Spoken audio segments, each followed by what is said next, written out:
세계를 바라보는 새로운 통찰력, KB 글로벌 인사이트 2월 26일 지금 시작합니다.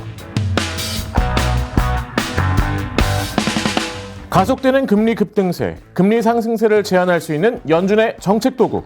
네, 금리가 급등하면서 통화 부양을 시행한 중앙은행들의 역량이 시험대에 오르고 있습니다. 팬데믹으로 경제가 큰 타격을 받자 중앙은행들은 작년 3월부터 대규모 통화 완화 정책을 펼치고 있는데요.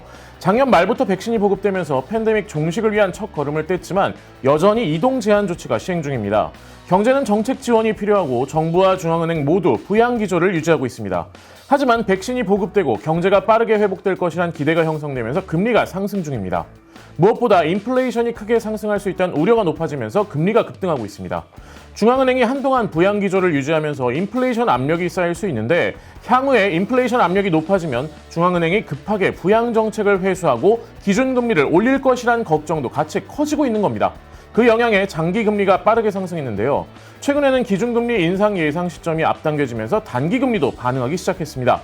하지만 중앙은행들의 개입이 시장에 잘 작동하지 않고 있습니다. 유럽 중앙은행 ECB는 금리 상승세를 지켜보고 있다고 하면서 개입 의사를 밝히기도 했는데요. 이번 주 초에 라가르트 ECB 총재가 구두 개입에 나선 데 이어 어제는 슈나벨 ECB 집행이사가 금리 상승이 경기 회복세를 저해할 수 있다고 판단되면 개입하겠다고 했습니다. 레인 ECB 수석 이코노미스트도 금융 환경을 긴축하는 금리 상승세에 대응하기 위해 팬데믹 대응용 채권 매입 프로그램을 유연하게 활용할 것이라고 밝혔습니다. 유로존은 미국에 비해 팬데믹 통제력이 약하고 경기 회복세도 부진하므로 유로존 금리가 미국 금리와 동반 상승하는 것이 부담스럽기 때문입니다. 구두 개입에도 불구하고 유로존 금리는 상승세를 지속 중인데요. 호주 중앙은행 RBA도 금리 상승에 대응하기 위해 국채를 매입했습니다. 다음 주 통화정책회의에서는 양적 완화 규모를 확대하는 것도 고려 중인데요. 그러나 금리 상승세는 지속되고 있습니다. 금리 상승세는 한동안 더 이어질 수 있지만 과거와는 다를 것 같습니다. 오랜 기간 동안 금리가 낮게 유지됐고 팬데믹 이후 더욱 하락하면서 전 세계 국채의 듀레이션은 높아져 있는 상태입니다. 금리 상승에 예민하게 반응할 수 있는 환경이란 얘긴데요. 금리가 상승할 때 듀레이션이 길어지는 MBS의 특성상 MBS 투자자들이 듀레이션을 유지하기 위해 보유 채권을 매도하려는 수요도 높아질 것입니다. 어제 발표된 30년물 고정 모기지 금리는 전주 대비 16bp 급등했습니다.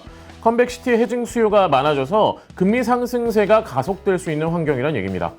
그러나 1994년과 2003년처럼 컨벡시티 헤징으로 인해 금리가 대폭 상승할 가능성은 상대적으로 낮은 상황입니다. 컨벡시티 헤징을 하지 않는 연준과 미국 은행들이 MBS 발행 물량의 3분의 1씩을 보유하고 있어서 이전과는 상황이 다르다는 평가입니다. 전 세계 금리 상승세를 제한할 수 있는 것은 연준입니다. 최근 전 세계 금리가 급등한 것은 미국 금리가 급등한 영향인데요. 따라서 미국 금리 상승세가 잦아들어야 전 세계 금리 상승세가 제한될 것입니다. 금리가 상승하면서 금융시장이 과도하게 위축된다는 인식이 형성되면 금리 상승세가 잦아들 수 있습니다. 하지만 시장 스스로 금리 급등세를 해결하지 못한다면 연준이 대응할 가능성도 있겠죠. 연준은 첫째로 인플레이션 우려를 더욱 낮추거나 둘째로 장기물 매입 비중 확대 카드를 보여주면서 금리 상승세에 대응할 수 있습니다. 엊그제 파월 연준 의장은 인플레이션 상승은 일시적일 것이라는 점을 강조했는데요. 고용시장이 큰 타격을 입어서 경제에 유휴 자원이 많으므로 인플레이션은 크게 상승하지 못할 것이란 전망을 했습니다. 연준이 이 전망을 고수하고 다양한 논거로 이 주장을 강화하면 인플레이션 우려뿐만 아니라 연준의 조기 긴축 우려도 낮아질 것입니다. 인플레이션이 강하지 않다면 연준도 기준금리를 서둘러 인상해야 할 필요성이 낮아지기 때문이죠. 장기금리뿐만 아니라 최근 상승한 단기금리를 끌어내리는 요인일 수 있는데요. 장기물 매입 비중 확대는 장기 국채를 중심으로 금리 상승세를 제한할 수 있는 방법입니다. 금융위기 이후 1차와 2차 양적 완화를 시행한 연준은 단기 국채를 매도하고 장기 국채를 매수하는 오퍼레이션 트위스트를 시행했습니다. 당시와 비슷하게 이번에도 재무부의 중장기물 발행 비중은 증가하고 있으므로 연준이 장기물 매입 비중 확대를 통해 대응할 수 있다는 예상이 되고 있습니다. 이상 오늘의 글로벌 인사이트였습니다.